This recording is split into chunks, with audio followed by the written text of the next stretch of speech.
Hi everyone, welcome to Emma, a true infidelity story. I'm excited to share a new story with you. The sun had barely crept over the horizon when I noticed Jack, my usually laid-back Labrador, growling low in his throat that morning. His ears were pinned back, his stance rigid. Something was off, and it wasn't just Jack. The air felt heavier, and the usual morning light seemed dimmer, tainted with the unspoken. This wasn't just any morning. It was the day I would learn the truth about my husband Leo and the secrets he thought he'd kept well hidden. Our story begins in the quiet, often overlooked moments that string together to form the tapestry of daily life. Jack and I had developed a routine, a silent pact of early morning walks followed by breakfast together. But today his behavior mirrored the anxiety that had been tightening in my ***T for weeks. I had noticed subtle changes in Leo: late nights at the office, whispered phone calls, a cologne that clung to his clothes, foreign and strong. But like any good lie, the pieces didn't start falling into place until the universe decided it was time for them to do so. The day unfolded with an uncomfortable normality, Leo kissing me goodbye with a haste that felt like a slap. It was Jack's persistent unease that urged me to follow a whim. I trailed Leo instead of heading to my mundane job at the local bookstore. The drive was a blur, my thoughts racing as I pieced together every strange smile and every hasty excuse Leo had handed me. Jack, my faithful companion, sat tense by my side, his gaze fixed forward. We ended up at a quaint cafe downtown, the sort of place I'd always wanted to visit with Leo, but never had. There, through the mist glass, I saw him with her laughter spilled from their table, her hand touching his in a way that was too familiar, too intimate. I felt my heart splinter, hot, tears blurring the stark betrayal before me. Jack whined softly, nudging my hand as if to offer comfort, or perhaps urging me to confront the betrayal head-on. In that moment I chose confrontation. As I pushed through the cafe door, the bell chimed too, cheerily announcing my entrance. The scene inside paused like a snapshot. 3 faces turning towards me, Leo shocked into fear, hers confused, and then there was me, the broken trust evident in my stance. The confrontation was brief, the truth spilling from Leo in halting, fragmented confessions. His words were a mixture of apologies and excuses, each one punctuated by the incredulous gasps and murmurs from the surrounding tables. Leaving the cafe felt like walking out of a storm into calm seas. Though the peace was deceptive, there was clarity in the aftermath, and the drive home was filled with reflective silence, broken only by Jack's comforting presence. My thoughts wandered over the landscape of our marriage, what was real, and what had been mere illusion. As the day closed, Jack and I sat in our backyard, watching the sky turn from pink to a deep bruised blue. There was betrayal, yes, but there was also the loyalty of the dock beside me. In his eyes there was a simple promise: no matter the human follies, he would remain by my side. This story, painful as it was, marked not just an end, but a beginning. Who was I beyond who I had been with Leo? What new paths would I forge from the ruins of discarded trust? The narrative doesn't end here. It's merely a chapter in a larger saga of self-discovery and healing, where each viewer is invited to reflect on their own stories of betrayal and the loyalty that helped them through. What would you do in my place? How do you rebuild when your world turns upside down? Let's discuss in the comments below, and perhaps together we can find the strength to write our next chapter's dice. The days turned into weeks. Life began to fill with the uncomfortable task of restructuring. The house felt larger, the silence louder. But in that space, new interactions started to weave into my daily routine. My sister June, who had always been more of a background character in the busy script of my life, stepped into a leading role. She helped sort through the tangled emotions and the practicalities of a separation that I never anticipated facing in our conversations. June's insights often led to more profound reflections on my relationship with Leo. Did you ever really talk about what you both wanted from life? Or did you just go along with things? She asked one evening, her voice soft but probing.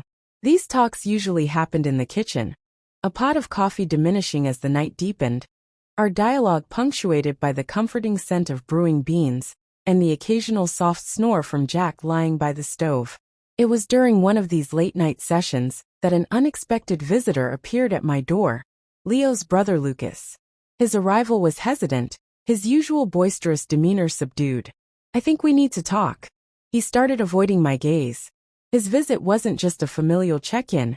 It carried the weight of further confessions. Lucas revealed that he had known about Leo's affair for months. He struggled with his loyalty to his brother, and what he knew was right. "I should have told you Justin didn't know how to betray my own brother." His admission added another layer of betrayal to the already complex emotional landscape, but it also brought an unexpected clarity. Lucas' honesty, though painful, was a pivotal moment. It forced me to reconsider not just my relationship with Leo, but also the broader network of trust and alliance within our family.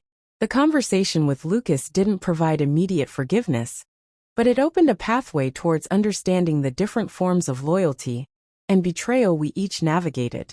As winter melted into spring, the changes weren't just in the weather but also in me. My interactions, once confined to the safe, familiar exchanges with close friends and family, now expanded. I joined a local book club, an idea June had suggested weeks ago. Each meeting wasn't just about discussing literature, but also about connecting with others who had their own stories of change and resilience. These new friendships didn't replace what was lost, but they offered fresh perspectives and support.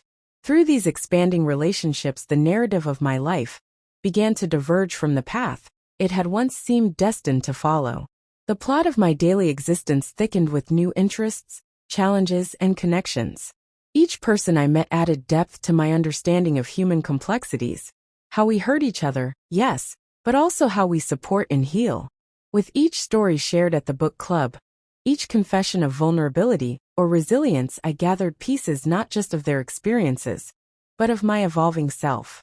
In this development phase of my story, every interaction, every revealed secret, and every new friendship was a stitch in the patchwork of my recovery. They were the threads pulling me forward, weaving a stronger tapestry from the worn fabric of my past life. How about you? Have you ever found unexpected strength in new connections? How have your relationships shaped your journey through difficult times? Share your stories below, and let's continue this conversation, exploring the intricate patterns of human connections together. The Jack of my journey unfolded on a seemingly ordinary Sunday that turned extraordinary. It was the day of the neighborhood spring fair, an event that Leo and I had always attended together. This year, however, I went alone with Jack by my side, his leash firmly in my grip, as if he could anchor me through the crowds and the memories they stirred. As we navigated through the stalls of local crafts and homemade treats, the familiar faces around me stirred a mix of emotions. Then unexpectedly, I spotted Leo across the crowd, his head turning sharply in my direction. When our eyes met, the moment was charged a silent standoff. Before he made his way over, "Can we talk?" he asked, his voice a mixture of hope and resignation. It wasn't a question I was prepared for. But wasn't this the confrontation I had imagined so many times, rehearsing what I would say, how I would feel? We found ourselves sitting at an old picnic table, away from the laughter and the light-hearted music. The conversation was awkward at first, filled with the kind of small talk that strangers would find too mundane. But as the initial discomfort faded, Leo began to speak earnestly, explaining, apologizing, and revealing his own set of miseries and regrets. "I lost myself and I dragged you down with me. I'm sorry, truly." His words hung between us, heavy with the weight of our shared past. It was here, with the noise of the fair as a backdrop, that I found the strength to confront not just Leo, but also the remnants of my feelings for him. "What now, Leo? Where do we go from here?" My voice was steady, a contrast to the turmoil that had raged inside me months before. The conversation that followed didn't magically mend what had been broken, nor did it provide a clear path forward. Instead, it offered a sense of closure, an understanding that some chapters needed to end, even if the book of our lives continued. As Jack and I walked back through the fair, the encounter left me reflective but resolute. The finality of the conversation with Leo was not just an end, but a gateway to new beginnings. I had faced the person who had hurt me most, not with bitterness, but with the clarity that I was moving on, growing beyond the constraints of my old self. That night, as I sat down to record a new video for my channel, I chose to share not just the pain of betrayal, but the power of confrontation and the promise of personal growth. What do you do when life throws you the unexpected? How do you find the courage to face it? Head-on asked my viewers. The responses began to flood in each story, a testament to the resilience of the human spirit. In this Jack of my own story, I learned that understanding and forgiveness, though not always synonymous, are both crucial in the journey of healing.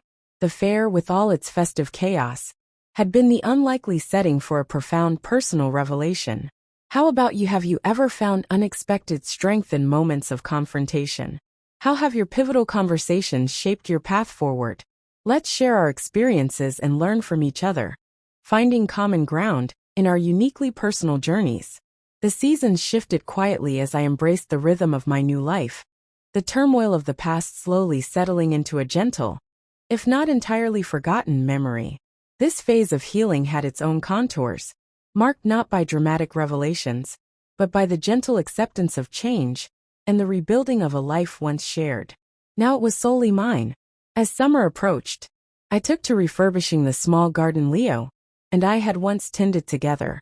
Each plant and flower seemed to hold a memory, but as I dug into the earth planting new seeds, I was also sowing a future of my own making. It was therapeutic watching life take root from the soil of what had once been. Jack, ever my shadow, lay nearby, his presence a silent reassurance. Look at us, buddy, I'd say, pausing to wipe the sweat from my brow. Growing new roots. The end of summer brought with it the completion of my garden project. It was transformed, no longer a shared space, but a sanctuary that reflected my own tastes, filled with vibrant colors and fragrances that brought a sense of peace. I decided to host a small gathering for the friends who had stood by me, those who had offered not just their sympathy, but their time and their ears, listening to me, encouraging me to find my footing again. During the gathering, I took a moment to thank my friends, my voice catching slightly as I acknowledged their part in my healing. I couldn't have done this without each of you. This garden, it's not just plants and flowers. It's a testament to new beginnings, to the support and love that each of you have shown me. The evening was filled with laughter and light, the setting sun casting a warm glow that lingered in the cool air of the coming night. Later, reflecting on the success of the evening, I felt a profound sense of accomplishment and gratitude. The journey through betrayal to rebuilding was not one I had walked alone, and the realization brought both comfort and a deep sense of community. I shared this experience on my channel, focusing not just on the betrayal or the pain, but on the power of community and the importance of giving ourselves permission to heal and to grow. What does community mean to you? How has your community helped you through tough times? I asked my viewers, inviting them to share their own stories of support and recovery in this conclusion of my personal saga. The resolution was not just about overcoming the past, but about embracing the future with a heart made wiser by experience. It was about recognizing that while some things end, new beginnings are always possible, and often they are richer and more fulfilling than what we had imagined. How about you? Have you experienced a rebirth of sorts after personal tragedy? What new beginnings have you celebrated? Let's connect through our stories, finding solace in our shared human experiences and the resilience that defines us. If this story resonated with you, please like, comment, and subscribe. Your support helps us craft more engaging stories for you.